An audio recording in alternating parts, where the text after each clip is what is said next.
Welcome to the Advertising Forum. This is episode 1 of our new Future is Live series, sponsored by FreeWheel.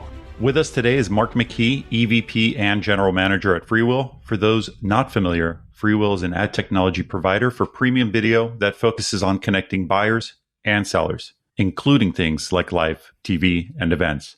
Mark, welcome to the Advertising Forum. Very excited to be here. Mark, live is hot.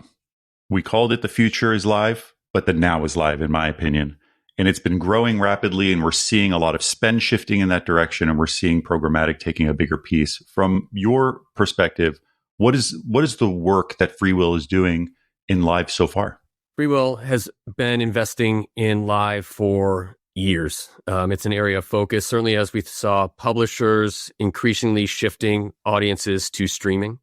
And so it's been a very important part of what we do and where we invest in order to support them as best we can as the evolution of streaming certainly takes shape. Live is not an easy thing to get right. It also happens to be the most prized possession of any programmer as they think about their investments, how they're reaching audiences, and how advertising can be a critical part to that.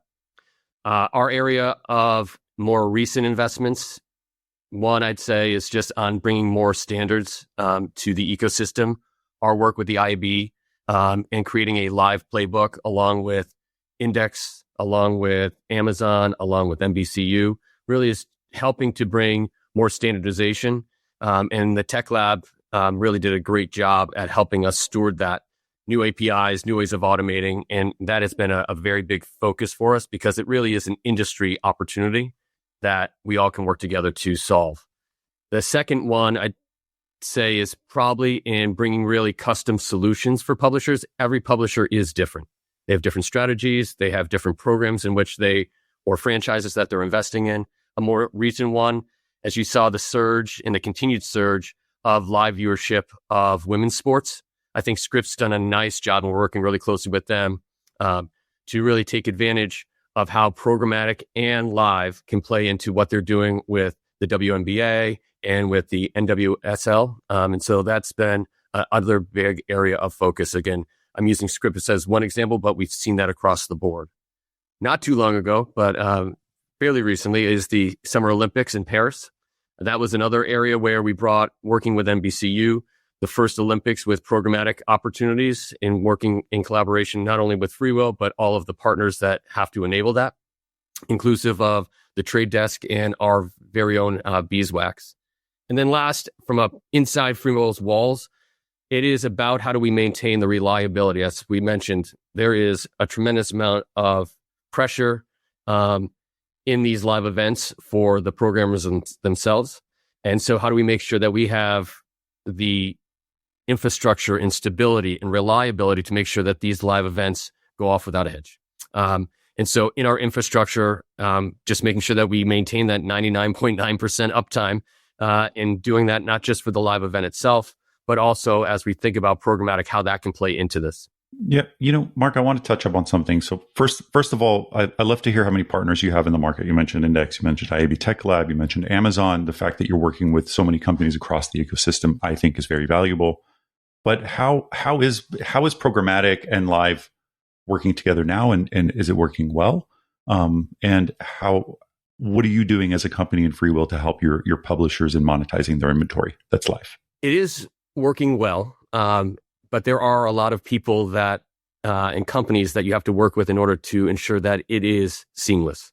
I think the thing that you have to keep in mind is, in many cases, these live events are planned, but what happens during that live event is not. And you never know if a game's going to go to an overtime, or if there's an award show and there's some special moment that attracts so many people unpredictably into that environment, that viewing experience. And so I'd say the first thing is making sure that you have those trusted partners that you work with. And we work with, programmatically in general, we work with more than 80 different DSPs and SSPs in order to make sure that any publisher has the most demand available for them. The thing that I think is really important to think about is that programmatic and live really begins to democratize what TV can be for any one brand. And in many cases, yes, the big brands have a very big role in these events, but sometimes there is a surge in viewership, and programmatic allows, certainly in the streaming environment, the ability to start to monetize those unexpected surges and audiences, but at the same time, do it in a way that preserves what the viewer really wants to see. And so it can't be thought of as just serve the ad. It also has to be, how is that ad created? How is that ad environment and ad experience preserved? And so that's been a big area of focus for us. And then if you look at the ecosystem more broadly, whether it being protecting about invalid traffic, certainly false positives can be triggered when you have a surge again of these audiences and impressions. And so really working at the FreeWheel side, how do you ensure that you can scale is foundational. How do you ensure that you have the right creative approval processes and ways to be adaptive for that?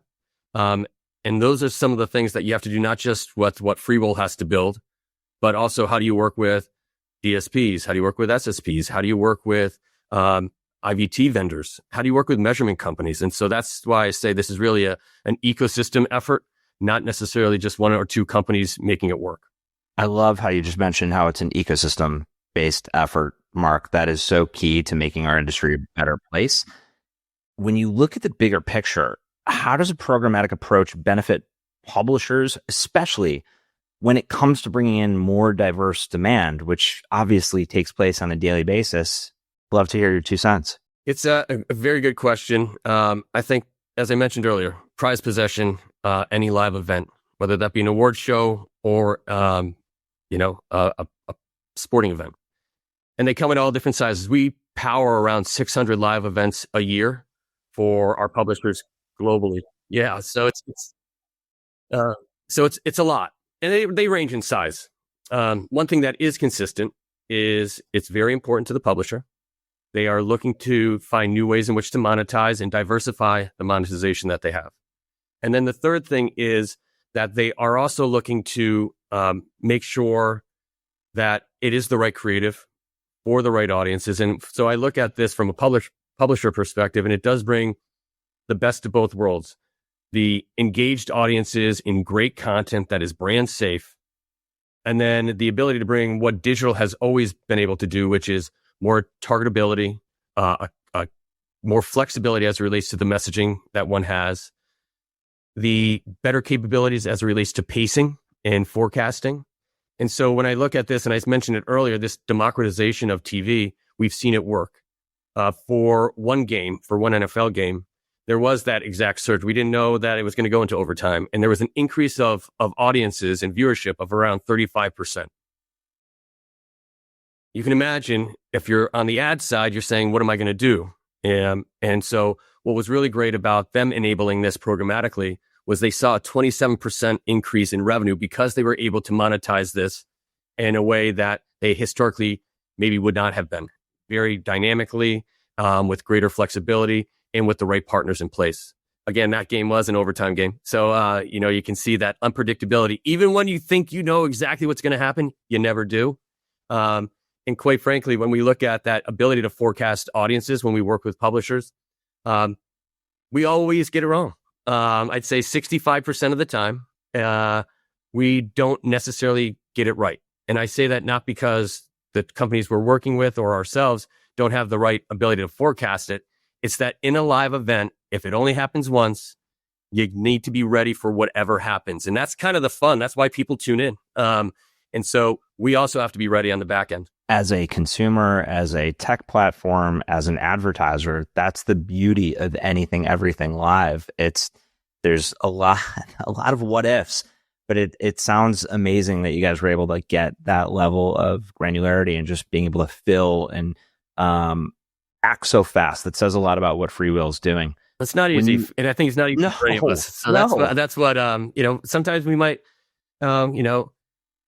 not plan for everything that would happen, but we have to have the ability to augment or adapt when it does. Okay, so based on augmenting, adapting, because live is so important, and when consumers are able to tune into live events, whether it's an award show, a sporting event, whatever it might be, what should publishers and brands be thinking about? How should they be preparing? There's a host of different things that I think everyone should be working on, both on the buy and sell side. From a publisher perspective, it really has to be anchored on the right partnerships and the right planning as it relates to your strategies. But that is probably the first and foremost. You have to have trusted partners and start slow. Working one or two to make sure everything is working as it is expected, even down to the stream stitcher, and making sure that everybody in that chain is fully aware of what is going to happen and fully prepared if something changes. So that's the first thing. As I think about the future, I'm really excited about how AI can certainly play a bigger role in that. And that's, people will say, the machine itself and augmenting how things scale or don't scale, depending on what you are doing or what the event is, what it's taking place with the event. That's kind of a given. And we've been investing in that for many, many years. The part that's really interesting to me around AI is we talked about diversification of demand. And I think AI, again, in coupling that with the partnerships is, companies like Waymark that are using AI to create creative that is TV quality for brands that have never had TV. They've been primarily social. I think I look at companies like Universal Ads that FreeWheel powers, and I look at that as an effort to say, wow, we can start to bring AI and seamless, abilities to access TV in a way that hasn't been done in the past for brands of all sizes. Like that's the biggest thing. And then the last piece that I kind of would point to is more about what else. And so the thing that I'm focused on right now is linear TV needs to act like streaming. It already has the brand components to it. It's safe, it's big screen, and it's engaging, right? It's the same content. But how do you start to make that pool of inventory act like digital, act like programmatic? And that's been an area where we're really focused on making linear addressable inventory act like programmatic with the right signals, the right measurement, and all of the components that people don't have to make a choice. Buyers don't have to make a choice. Publishers don't have to make a choice on, is this a special thing? Or is this just how I operate when I look at my live content, my audiences in total, and that don't delineate between the world of linear or streaming, and just make sure that it's all working in a way that satisfies the DSPs, satisfies the brands, and captures the audiences that are tuning into that program. Very well said. Make it easy for everybody. That's simplicity. And Mark, this has been an excellent kickoff to the new series of The Future is Live, sponsored by FreeWheel. We're so excited that we kicked it off with you. We haven't done this before, so this was such an amazing idea to kick it off this way versus having you be the finale. Thank you. This is going to be a fun one. It'd be a depressing finale, I gotta say. They would I'm a better warm-upper than a finale. This is great. Your team's great. We're excited for the series. Thank you. Thanks, Mark. Thank you. Thanks, ATG. Thank you, Mark.